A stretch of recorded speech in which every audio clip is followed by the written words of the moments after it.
Hi, hello, good morning. Ayan, kumusta po kayo? Nasaan man kayong sulok ng mundo ngayon? I-update ko lang po kayo sa weather ng Qatar ngayon.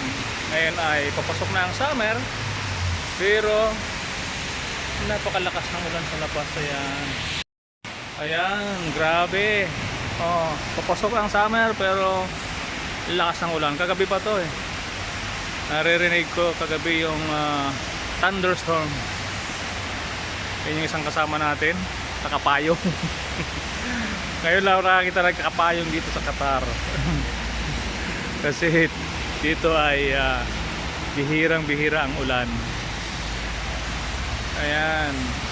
Siguro sa ibang lugar ganito rin. Ano nga ba ang nangyayari sa ating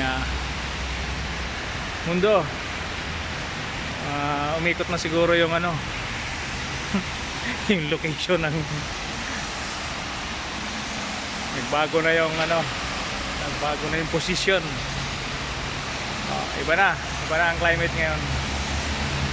Dati ganito, nagre-ready na kami para sa init.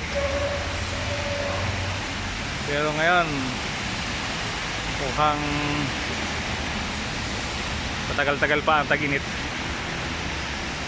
Pero kung ito ay pumutok man sigurado Hunyo, Ulyo, July o June.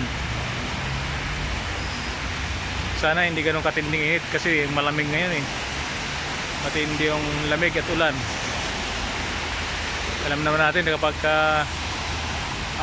matindi ang lamig at ang ulan, matindi rin ang init niyan.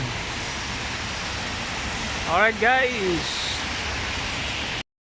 Ayan, alright guys, pin-update ko lang kayo sa ating weather situation dito sa Qatar. And bye bye.